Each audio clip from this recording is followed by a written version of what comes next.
All right. Hey, it's getting close to Christmas. Thought it'd be a good time to um, go a little bit more personal and see a little bit what things we spend time on and what we're interested in. And so I came up with a list. I'm going to ask you guys, and I'll throw mine in there. Favorite things, and some might not be. Some would be top things, favorite things, go-to things. So you guys good with that for our unscripted thing? Yep, Yeah, let's roll. All sounds right. good. So first off, favorite workout song, or if you had a walk-up song for a fight, Clint, what's yours? That's a tough. That was one of the ones I couldn't really answer. It depends on the mood and the day, the mood, the time. We were just talking about music. You like classical. Sometimes it'll be something like that, and any genre. So I don't really have a favorite or a walk-up song. I just don't have that theme song. Um, there's one I did put. I'll give a an honorable mention to a song called Mad Jack. So that's a good one that I liked that I could walk up to. Who's So that? Who sings that one? that's by a group called the Chameleons. It's 80s music. So All right. yeah. Showing a little bit of your Southern California side, Yeah, yeah. probably. All right, Brock, how about you? Used to be like AC/DC, Metallica, anything. I'm out of the hard rock phase, more into country. So I'd say Morgan Wallen, Ain't That Some? Yeah, okay. Hmm. Mine right now, if it's like if I've got a big lift I'm going to do, or we're going to do one of our A3 standards testing, this is so off genre for me, is "Lose Yourself" by I Eminem. knew it. I was gonna guess I that. love that song. I love it. You want to get fired up, and I don't listen to any other. The only other rap song I think I've ever really been into was "Rapper's Delight" by Sugar Hill Gang back in like 1982. Seriously. I can So, picture Jack singing that all the way through in 82. oh, it's funny How because much can you freestyle right now, Jag, on that song? zero. Well, I could probably ask my kids growing up if they'll tell you stories about singing that song in the car. All right, so we got that one.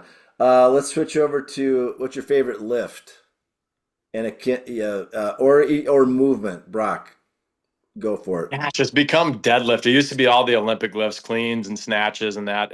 I really have taken a liking to deadlifts and I used to hate them.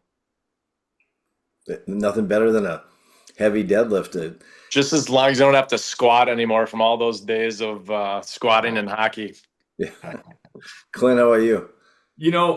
My most recent favorite is at the gym. It's a chest supported incline row, and it's the one where you'll stack the plates on there, and you get there and you row it. That's kind of my favorite right now.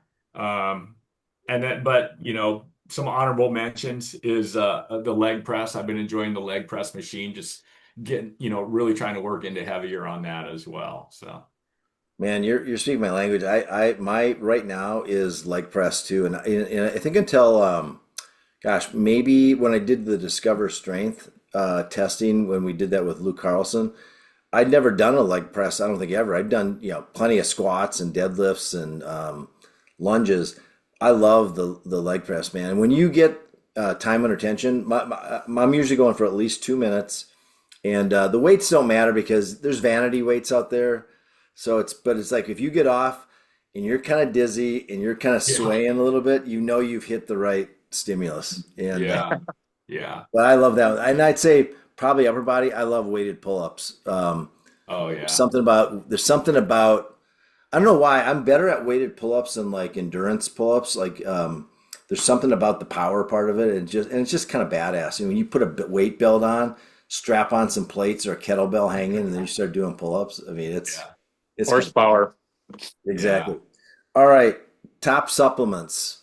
It can be one, it could be two or three, it could be something like you travel, you bring these with you. It's like they're your go-tos. Clint. You just put out a great post on it yesterday. It's creatine. I think Mhm. we all need it, and it's just we know all the studies that are out there. So creatine's a top one. I did put some other ones. Omega threes, fish oil, super important. And then all of them, vitamin D, magnesium. There's no real favorite, but if I'm listing a top, it'd be creatine. Yeah. Yeah, those are awesome. How about you, Brock?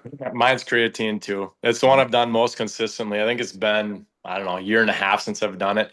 That the creatine 101 thing you just put out yesterday was great. I learned something like, what is it? 1 gram per 22 pounds of body weight. Is that the Um, recommendation or something like that? Like someone well, who's 220 pounds would have 10 grams and yeah, then kind of work it down from where you are. yep, that's right. Yeah, exactly. Yeah, yeah, Yeah, I higher I than didn't what I we've didn't been realize taught. it was that high. I usually do a heaping scoop of mine, which is like if 5 is the scoop, and it's probably like 7-ish. So I'm going a little. I did 2 scoops today. Yeah, two scoops. Well, Yeah. it's funny. The more we learn about creatine, I mean, the benefits to cognitive health, and then muscle mass, obviously, joint health. I mean, there's so many benefits, and it's kind of crazy because I think a lot of people when they hear creatine, they think, "Oh, that's for the it's for the bros at Venice Beach, Yeah. doing steroids." And it's like couldn't be further from the truth. If you're well, anybody probably should take it, but if you're elderly, 70, 75 plus, and you're starting to feel some mental decline, add creatine and just see what it does. Yeah. Could be a game changer for you. I Um, noticed mostly mentally that one thing that what you put there that I didn't in that 101 document yesterday. uh it hangs on to your strength gains or your muscle, like your muscles from fading or degenerating. I actually noticed that because I've noticeably dialed back the intensity and the amount that I'm lifting, and I hang on to gains, and like my in bodies are still the same or going up, and my output is intentionally going down. And I noticed, I know it's partially from that too, so that's been noticeable. yeah. Yeah, mine probably are similar, well, to both you guys, but Clint, you nailed them. Magnesium glycinate and melatonin before bed. Kind of the baseline, the vitamin D and K2 together with a with fat in your meal. Take those together. I take a Thorne multivitamin for men over 50. Omega 3s are huge. I like Nordic Naturals, I think is the brand. Their quality is awesome. And then I take a one for men, a prostate formula. There's a lot of benefits to taking a prostate.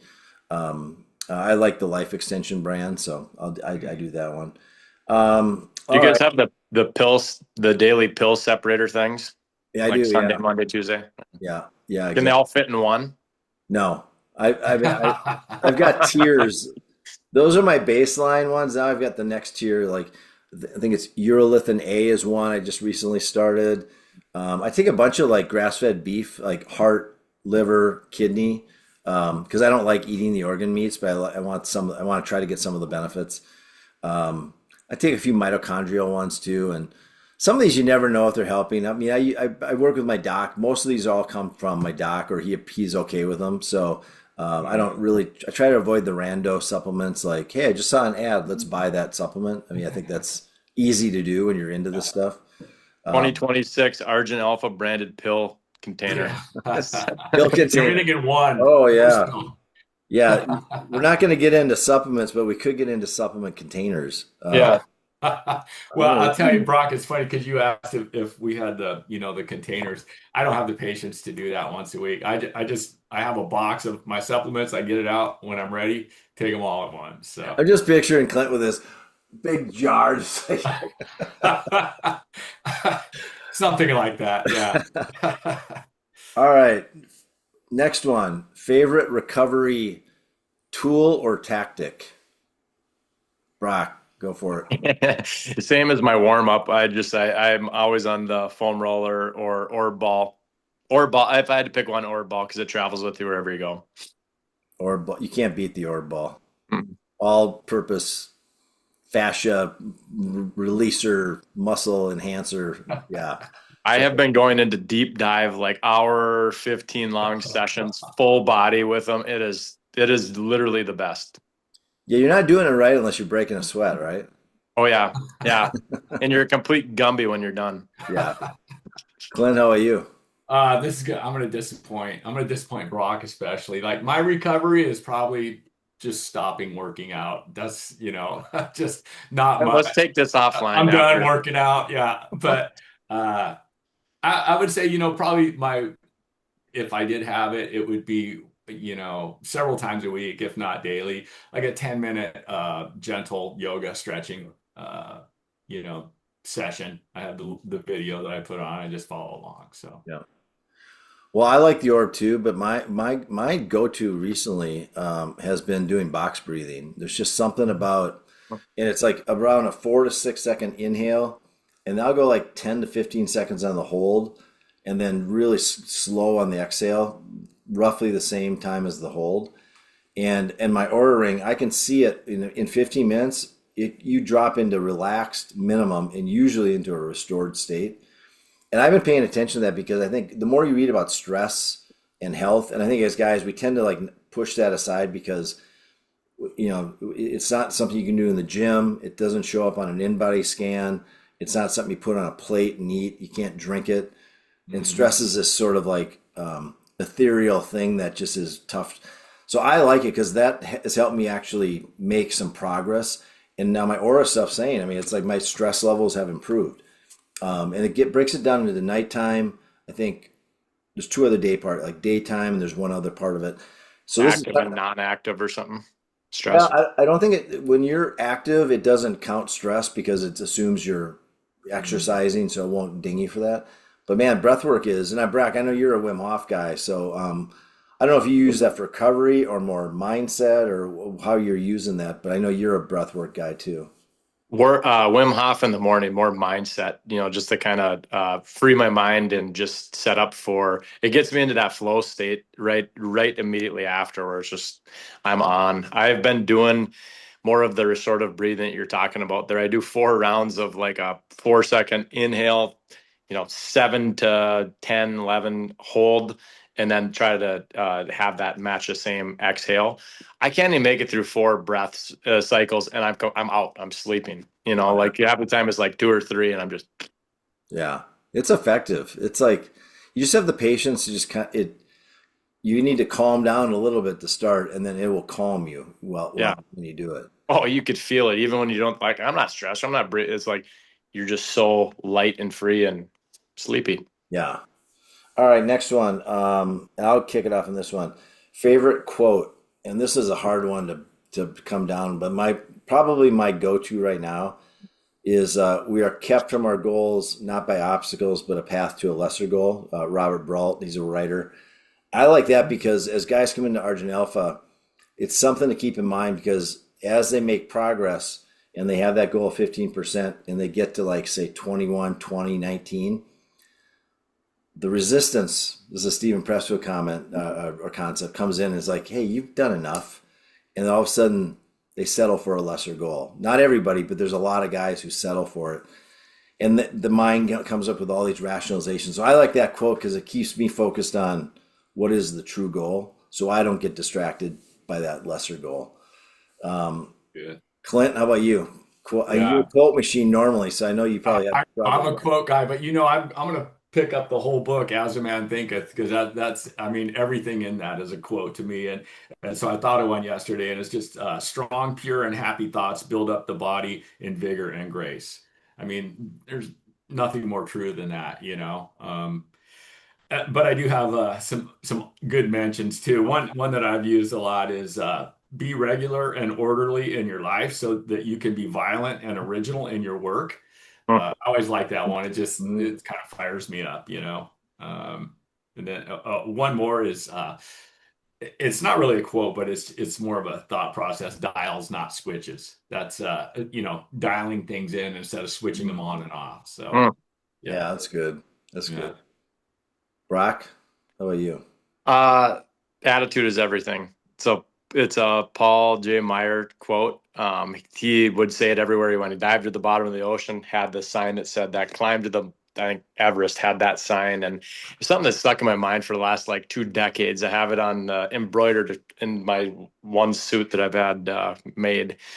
But also, like, you don't rise to the level of your goals. You fall to the level of your systems. Atomic Habits, James Clear guy.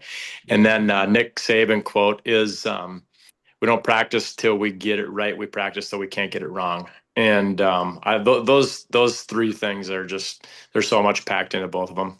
Yeah, that Saban one's awesome. Yeah. That's good stuff.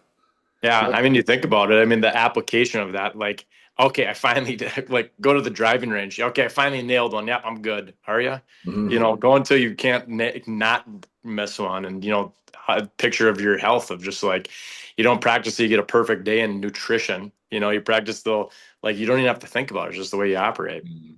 All right, you guys gave honorable mentions, so I got to have two as well.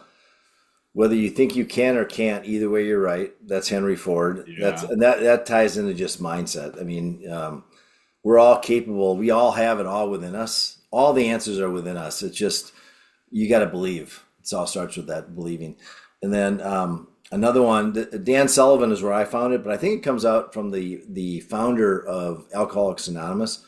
All progress starts by telling the truth. Mhm. And that's Yeah. another one, man.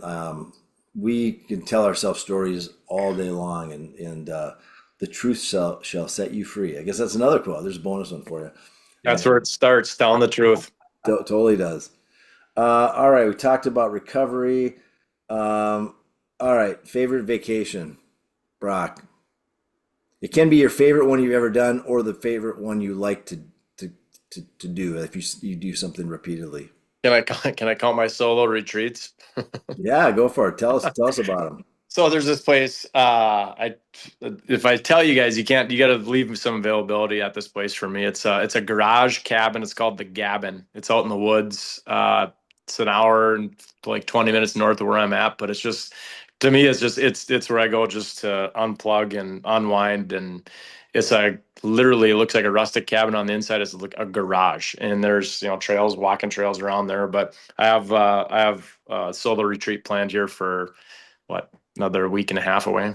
So Awesome. The Gavin. So the Gabbin. everybody's interested, Google Gavin, Minnesota, Gavin Garage. You'll come across it probably. If you buy it, I will be your best customer.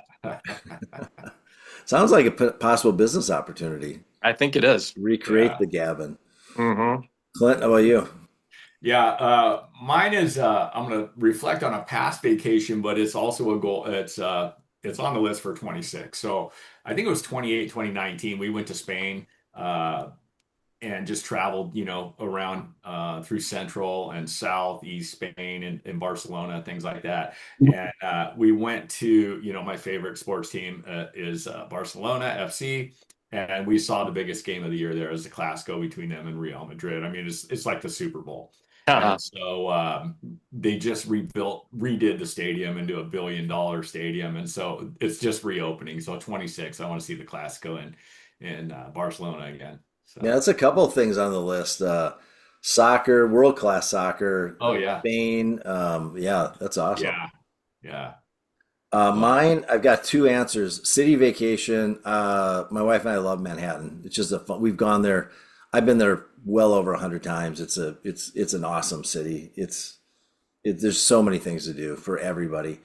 And then beach vacation.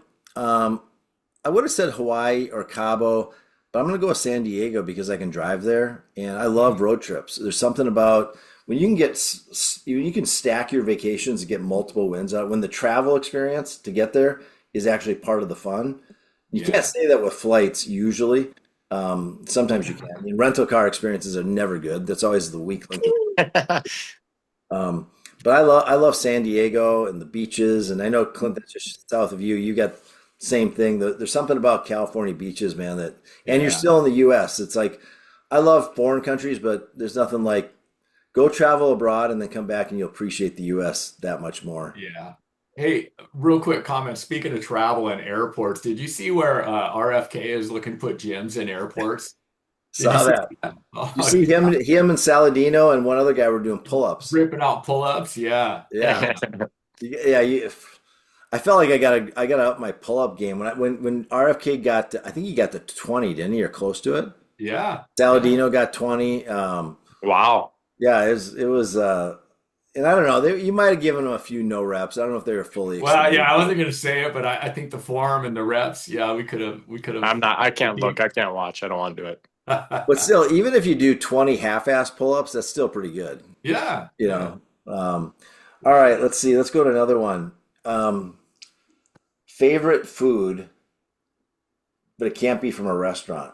And or you can if you want. I'm gonna go. My wife makes this shepherd's pie, It's Oh, so good, man. It's like grass-fed beef.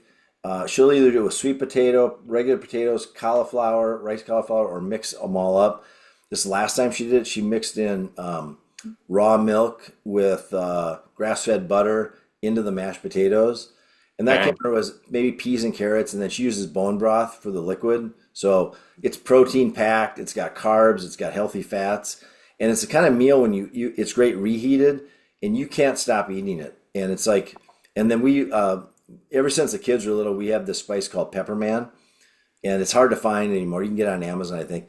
Just liberally put Pepperman on that thing, and you want to get 70 grams of protein like that. Shepherd's pie is My mouth is watering Yeah, thinking about that. seriously.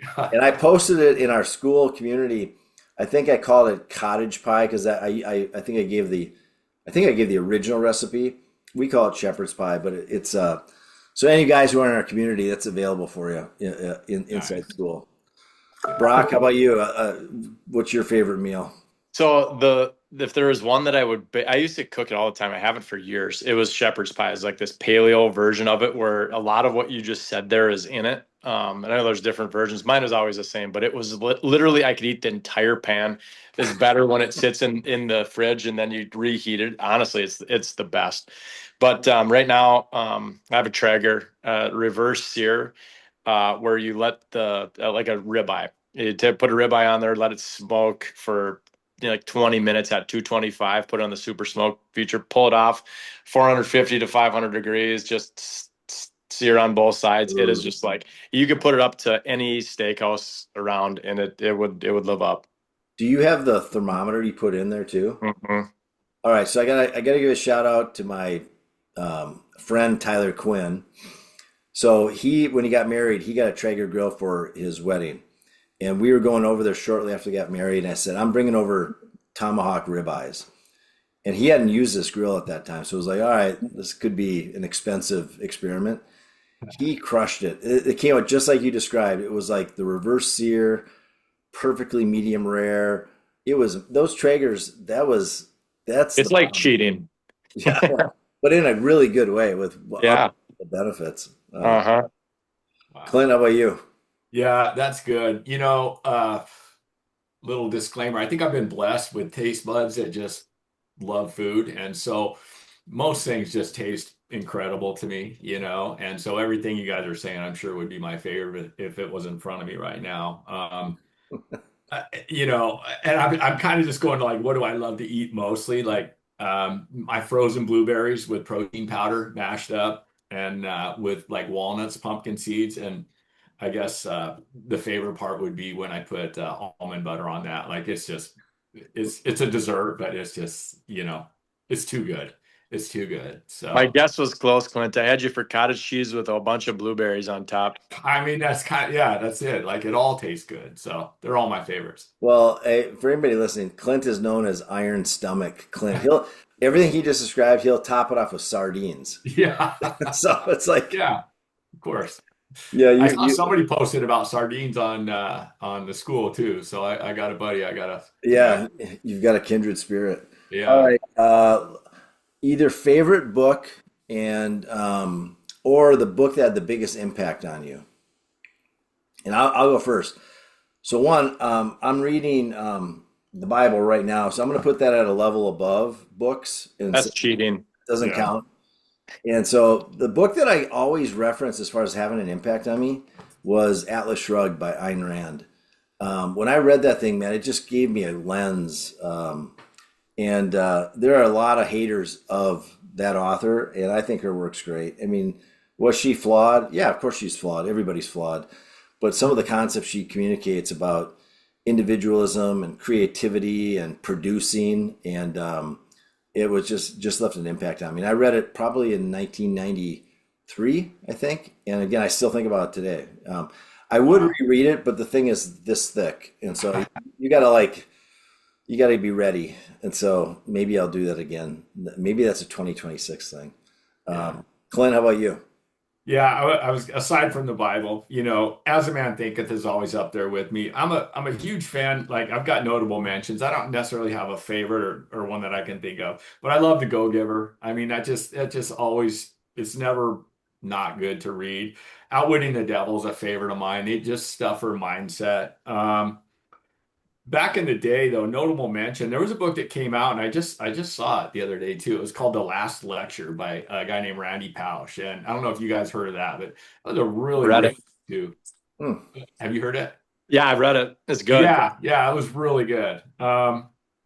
So, back in the 90s too, it's kind of got me really fired up on Navy SEALs. There was a guy named Richard Marcinko, and he had a series of books called The Rogue Warrior, and they were supposedly, semi-autobiographical, but they were full of it. But those were great books too. So Those are great ideas. And by the way, Bob Berg, author of The Go-Giver, he was a guest speaker a few years ago.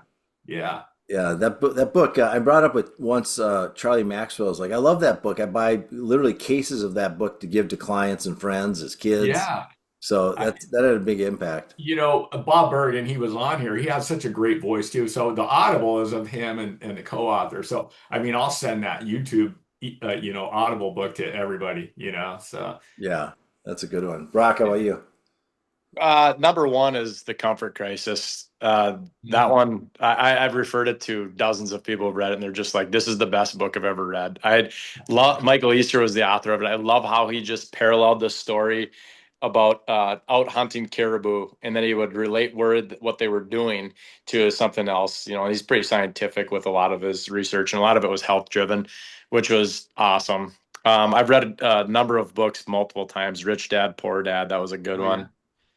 Think and Grow Rich, I've read that, I don't know, 5 times. The Magic of Thinking Big was a good one. And what I really liked from that is just like, the picture back when you were a kid, like you didn't have any doubt. You didn't have any like, oh, what would happen if, you didn't have reservation or anything. It was just like, no, I'm going to go to the NHL, and that's the only path that I'm on. It's just like, you didn't think about any of those other things. And it was just like, real world application for us as adults, like going back and thinking, remembering how to think big. And another book that just came out, The Science of Scaling, kind of talks a little bit about that side of it too. But that was a great book.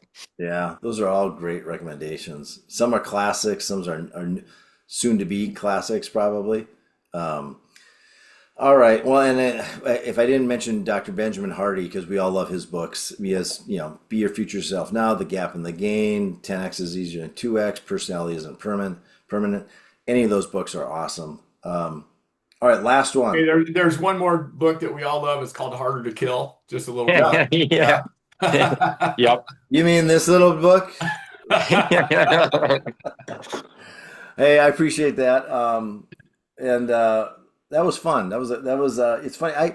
It's one of the cool things about writing a book is you assume there's going to be like 1 or 2 people reading it. Maybe your wife, maybe one of your kids, maybe one of your buddies.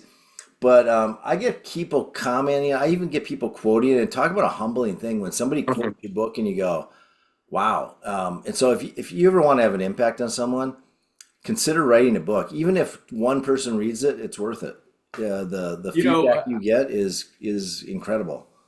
A little point to that, or comment to that point, and I know Brock, you might feel it, or Jag, you guys create a lot more than I do, but sometimes you'll write something and put it out there, and you're like, this is not my best, right? But I got to put it out there, and it will affect people way more than you can ever imagine. So. Oh yeah. Yeah. Always. It's yeah, like I said, I mean, I'm sure you guys have gotten random DMs from people or texts or something that you did, and you're like, and that's funny, that just tops off your fuel tank when you get that, because let's face it, most people, you might be impacting people just don't talk about it. So when people take that extra step, it's pretty meaningful. All right, on that note, and this was not queued up, but it was perfect timing. What you teed it up, Clint. What does Harder to Kill mean to you right now? And I'll go first. So the way I've typically defined it is, reaching 15% body fat, reversing biological age, improving strength, and getting your mindset so you're viewing the second half of life as the best half of life. That's kind of what that's usually my kind of somewhat of a stock answer. But if I think about it right now, I think Harder to Kill is it ends up all being about lifelong learning, and lifelong learning opens up all those other things. And so this curiosity and willingness to learn new things and apply them. And I know most people go like, how's that being harder to kill? It's like, what? Because if you don't have that, I think all the other things are harder to sustain and really to implement. So that's where my head goes right now when I think about what does harder to kill mean to me right now. And I think it's kind of intentionally open-ended. So I'm curious what you guys, like right now, how you would define it. So Brock, let me know what you think. You kind of stole what I was going to say with that. Is always being your best at all times, and it's how you live your day intentionally. And gosh, I think every one of our podcasts I've brought this up of just like it's my morning routine. It's thinking about what I think about. It's being so intentionally driven in my mindset, and then living towards that future self. Like it's connecting those dots, and it's ever evolving. I know what I'm doing now. Look back a year from now, likely or for sure 5 or 10, and be like, "You kidding me? I thought I had it, somewhat figured out." And but it's constantly getting better at all times. Mm-hmm. Love it. Yeah, ditto to all that. Like I don't have anything that would even be any different than what you guys are saying. But I'm going to quote our friend Robert Hamilton Owens. And to me, being harder to kill right now is staying relevant, and relevant, and that encompasses everything you guys just said, right? All the things that we do, but being able to stay relevant and have impact, or have influence. John Maxwell's definition of leadership is influence, right? I mean, I think that's that's kind of why we want to stay hard to kill. So to loop in what Robert said last week on our podcast, I've brought it up to dozens of people already of if you don't use it, you lose it type of thing. And just figuring out what you don't want to lose, and think about that. What is he, 74? Like how many things that he has done throughout his life that he doesn't want to lose. I mean, he is harder to kill, like personified. Mm-hmm. I love how you frame that, Clint. I mean, relevance, impact, influence. Yeah, that's really why you want to be harder to kill. Otherwise, it's all vanity, kind of. Yeah. So, that's great. The thing that had a huge impact on me and all of us, I know, was the eulogy project we did a couple years ago. Like it lays it all out. This is why I want to be harder to kill. None of those eulogy exercises came down to anything to do about you or person that we're saying. It was always about doing something for impacting somebody else. Yeah. I know that's what drives all three of us. I'm going to close with just for anybody who's not familiar with it. So the way we did that eulogy exercise was subtract your age from 80 and then cut the number in half. So if you're 60, 80 minus 60 is 20, cut that in half, 10. You got 10 years to live. That's for the purposes of this exercise. So that creates urgency. So you got 10 years to live. And if your life's just started right now and they can only speak about what you do from today over the next 10 years, that's the only thing they can talk about at your eulogy. What do you want them to say? So no pre-age 60 stuff. No All-American in football, built a business, this, that, none of that counts. And that ties into Clint's point.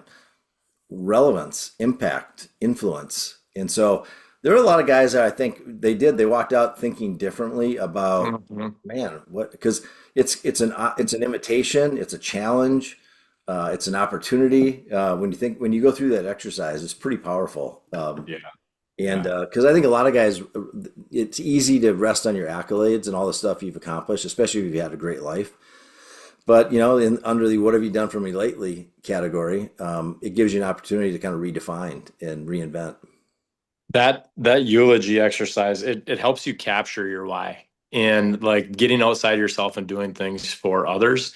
And then keeping that like that would be something worth bringing back and having people do as they're jumping into a new year or just trying to figure out what's your why or who's your future self. Like those things, they will drive you. Like when it's pulling you out of yourself. Like what happens when you didn't get a good night of sleep and you just want to skip a workout and eat like crap? You look at that sitting right there. It's like, oh, it's not going to make me row the boat any faster. So I'm probably not going to do that. And that's not what's going to get me closer to who I want to become later on. So that's such a powerful exercise. Mm-hmm. Yeah, exactly. All right. Well, this has been awesome. Learned a little bit about you guys. Clint, I got to look up that band. Never heard of them. That's something new. Some good book ideas. Did not get any new recipes because I'm not going to put sardines on anything. Oh, and last one I was going to mention, favorite mental models. We didn't get to it, but for me right now, it's the hero's journey and the opportunity to write your story and choose the role you're going to play in it. I think that's just been such a phenomenal model. And Donald Miller's book, Hero on a Mission. Again, if we want one, I forgot to even mention that book. That had a Yeah. big impact on me and continues. And actually, we took the eulogy exercise from that and tweaked it a little bit. And so it's funny how all this stuff kind of comes together at the end. So I mean, we often talk about the 4 mindsets of that book: victim, villain, hero, guide. You know, like that's, I mean, you guys hear that almost every episode. yeah, and they're all roles we get to opt into, whether we know it or not. All right, guys. Well, let's see. Today's the 16th. We'll have one more show here before Christmas, so I don't know what the maybe wear our ugly Christmas sweaters next time. So you got one. You got it. Bring them if you got them. Thanks. Have a good one, you guys. See you guys. Yeah. Talk to you guys later. See ya.